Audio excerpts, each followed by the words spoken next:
J'ai un problème, ou plutôt une manie. J'ai une assez bonne mémoire et pourtant je suis sans arrêt en train de qualifier les personnages de fiction par des pseudonymes. Cette manie, je pense la tenir de ma mère. En effet, quand j'étais petit, chaque achat de jeu était un petit événement. On n'avait pas de quoi en acheter tous les mois. Du coup, pour m'intéresser à un jeu, elle affublait parfois le personnage principal d'un nom que je connaissais. Ce fut le cas quand elle m'offrit Hardy Lightfoot, le jeu dont je vous parle aujourd'hui. Vous voyez le personnage là? Eh ben, dans mon enfance, c'était Banker. Ouais, le personnage bien connu des Looney Tunes. Et je n'ai pas vu la différence jusqu'à mes 10 ans. Ouais, je suis un abruti. Avant de commencer, je vais devoir spoiler. Mais bon, le jeu a presque 30 ans. Vous m'en voudrez pas. Allez, c'est parti.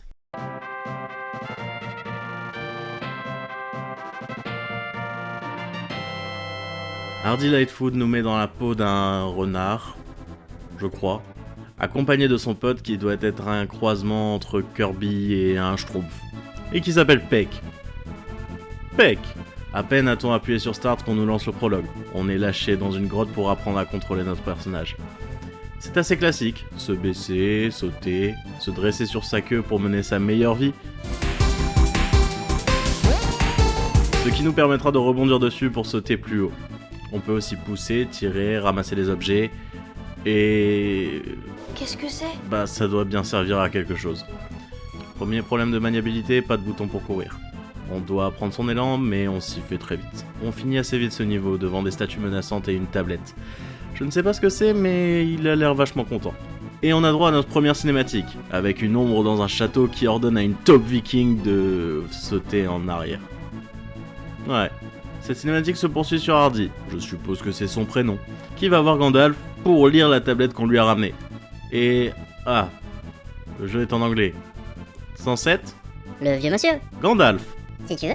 Le vieux monsieur dit qu'il est écrit sur cette tablette que le pouvoir de l'arc-en-ciel a été séparé en 7 objets. Si ces objets sont réunis, alors un vœu pourra être exaucé. La position de certaines pierres figure sur cette tablette.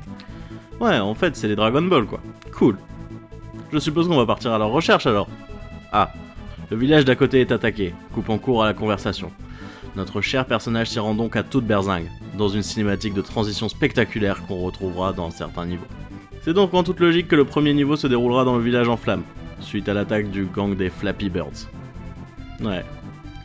On y découvre l'intérêt de notre copain Peck, qui va pouvoir littéralement manger les Flappy Birds. Mais malheureusement, si on est touché par un ennemi, il explose et Hardy nous lance son plus gros cri de détresse. On se retrouve alors sans armes, mais heureusement on peut aussi battre les ennemis avec notre meilleur coup de queue pour rebondir dessus. Si on est touché par un adversaire alors que Peck n'est plus à nos côtés, alors on recommence le niveau et on perd une vie. C'est dans ce premier niveau qu'on va retrouver plusieurs éléments de mise en scène sympathiques. Un Flappy en hélice qui finit par se prendre une barrique d'eau, la taupe viking qui viendra nous faire un petit coucou. Bref, on découvre petit à petit l'univers. J'ai aussi découvert une curieuse petite statue. Quand on appuie sur sa tête, elle se met sitôt à écrire, ce qui signifie en réalité qu'on a activé un checkpoint. Un héros a toujours besoin d'un scribe pour réécrire ses sagas. C'est à la fin du niveau qu'on suit la taupe viking dans le puits, pour accéder au second niveau. Là où le précédent était une initiation aux bases, c'est là qu'on va rencontrer nos premières difficultés, avec un aspect plus plateforme. Nos amis les Flappy nous aident à avancer en faisant tourner les roues. C'est sympa. On fait face à nos premiers pièges, mais rien de compliqué. J'ai perdu quelques vies, mais on en retrouve facilement, que ce soit dans les coffres ou en récoltant une centaine d'étoiles, comme dans Mario. C'est dans le troisième niveau, toujours dans la mine, que ça s'agite. On a une petite séquence en chariot, rien de bien compliqué, on reste baissé tout le temps et ça passe. Mais clairement, c'est là où le jeu m'a surpris pour la première fois, avec une séquence cinématique en jeu où la tension est palpable.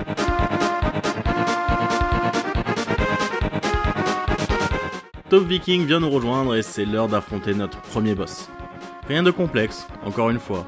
On évite les pierres et son drôle de casque pour lui sauter dessus. Mais le problème est là, quand il enlève son casque, j'ai plus du tout envie de le taper moi. Quand on l'affaiblit assez, il se fâche tout rouge, ce qui veut dire qu'il ne reste qu'un coup à porter. On récupère la première Dragon Ball et on apprend qu'Indiana Jones existe. Rien de plus. Nous nous rendons ensuite dans la forêt où on apprend qu'un loup a volé sa Dragon Ball. On part donc à sa poursuite. Ce niveau est un peu plus classique, le bestiaire est le même, sauf que même les pommes veulent me manger. Les EGM. On a une petite séquence sympathique en trampoline, mais assez chaotique. Mais la grosse nouveauté de ce niveau, c'est qu'on va pouvoir transformer Peck en Kirby. Ouais, on va le gonfler et voler sur son dos. Regardez-moi ces mignonnes petites papates. On continue à poursuivre le loup dans le niveau suivant, qui se rend dans son arbre. Son arbre qu'on va devoir grimper. Bon, Les niveaux grimpettes, j'aime pas ça. Mais ça ajoute de l'originalité. Il y a même une séquence où Indiana Jones viendra nous chercher. Ça va? T'es tranquillement à l'abri là? Y a rien qui te gêne? Écris mes sagas! On retrouve enfin le loup qui semble être un renard en fait, qui va faire office de second boss. Boss ô combien puissant parce qu'il saute sur un bouton. Sur un bouton, oui. Je me moque mais la séquence est sympa.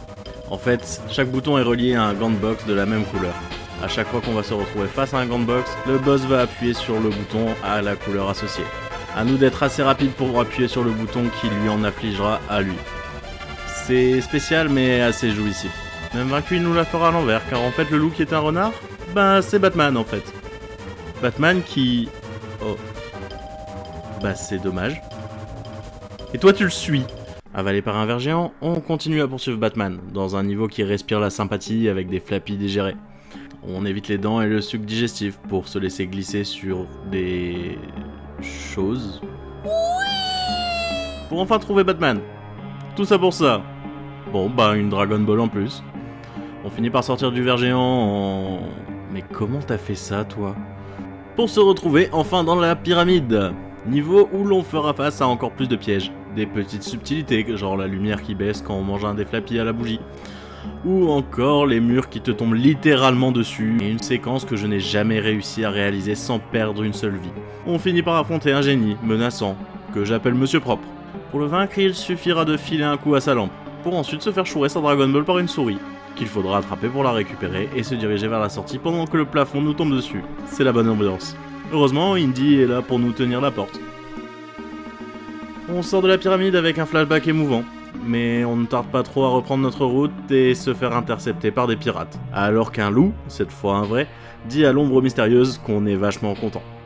Ouais. Et l'on arrive à bord de notre radeau vers le bateau pirate dont l'équipage est constitué de poussins. Ouais. Et d'écureuils. D'écureuils qui balancent des poussins. Un niveau assez classique en somme. Concrètement, on passe de plateforme en plateforme en essayant d'éviter les poussins et de tomber à l'eau. On termine sur l'ancre du bateau pour affronter un nouveau boss, le capitaine, qui est faible. Ouais, clairement c'était nul comme affrontement. Le capitaine nous donne sa Dragon Ball, parce que oui, et nous emmène vers l'île suivante, pendant que le loup va défoncer Gandalf afin de capturer sa fille. Parce que, on est beaucoup trop content. À partir de ce moment, on sent approcher la fin du jeu. Ça se corse. Déjà, on a des statues sorties tout droit des enfers, et les niveaux sont plus labyrinthiques. On a plusieurs chemins et chacun a ses particularités. On commence à manquer de checkpoints et les pièges sont bien plus trash. Comme là, vous voyez ce truc là? Je sens que ça va... Ah bah non, c'est peinard en fait. Non, non, non, lâche-moi, mais lâche-moi! On affronte enfin le loup, qui est à la tête d'une statue géante, et là c'est clair, on se sent en danger. Mais en vérité, on a juste à aller prendre le miroir pour lui renvoyer ses attaques. En ayant un minimum de réflexe. Assez simple quand on sait qu'il attaque toujours au même endroit. On prend la Dragon Ball avant que le terrain ne s'effondre, et on va se retrouver à nouveau dans un niveau souterrain. Un peu plus glauque et labyrinthique, poussant à l'exploration. Cette fois, pour réussir, il faudra faire monter le niveau de l'eau, en tirant 3 leviers dispatchés dans les 4 coins de la grotte. Pour ce, il va falloir aller au bout du niveau pour débloquer Peck le Punk, qui a le pouvoir de détruire le squelette, qui était jusqu'à présent indestructible, et de détruire les parois. Ce tunnel menait au château de l'ombre maléfique, qu'on devine être un flappy géant. Il est sur la jaquette. Ouais. Dans ce château, on trouvera les pires ennemis des platformers. Un nouveau niveau grimpette, où on doit bondir de flèche en flèche. Et pas d'un ou 2 étages, hein. Sérieusement. J'ai même pas pu compter. Un faux pas et on dégragole. Ou mieux, on se prend la pointe d'une flèche. Et toi là, qu'est-ce que tu fous là? Arrivé en haut, on va voler sur Corby pour se frayer un chemin assez étroit en veillant à ce qu'il ne se dégonfle pas. Clairement, le timing est serré. C'est pas simple. Oh, bah ça je connais pas. C'est sympa. C'est joli. C'est reposant. Attends, je vais mourir là. Mais je contrôle le personnage? Je pensais que c'était une cinématique. La musique pouvait pas s'activer avant, bordel. Une séquence surprenante mais peu complexe. Contrairement au niveau suivant. Une immense galerie qu'on va devoir traverser en évitant les tridents électriques. Mais comme c'est pas assez dur, en plus on doit faire attention à notre reflet, qui n'a pas forcément les mêmes tridents à éviter. C'est ici que j'ai eu mon premier game over. Et quand on fait game over, on se retrouve en prison. Ah ouais, très solide la prison. Heureusement, on a un système de continu illimité, et si on veut s'arrêter là, on peut demander le mot de passe du niveau, qui s'effectue avec un système de fruits à placer au bon endroit. Bref, après avoir passé cette séquence affreuse, on arrive enfin au boss final, avec un hardi déter et une tension palpable. Le monde entier regarde le combat qui arrive. Ah ouais, ils ont de bons yeux. Mais avant de l'affronter, on a une scène digne des meilleurs shonen. Ouais. Et le voilà, un Flappy géant. Non mais, attends. Je fais comment pour esquiver ça? Oh! Je sais ce que c'est. C'est une cape d'invisibilité. Eh ben il a fallu que j'attende la fin du jeu pour le comprendre. C'est après une intervention d'Indiana Jones que le combat commence pour de vrai. On affronte Big Flappy avec son charisme fou. Le principe est assez simple. On gonfle le vaisseau d'Indy pour le faire décoller en sautant dessus. Et on frappe le boss en évitant ses attaques. Quand il se fâche tout rouge, on se doute que c'est la fin, mais... On obtient une nouvelle couleur? Et on continue l'affrontement sur une nouvelle phase. Cette fois, plus de vaisseau, on ne peut plus l'atteindre. Mais il est sympa. Il nous envoie des boules pour qu'on puisse rebondir dessus et le frapper. Lorsqu'il passe au rouge, Je vais l'appeler Bleu Laune. il descend à notre rencontre pour qu'on en vienne aux mains. Et ce sera la dernière phase. L'affrontement est corsé.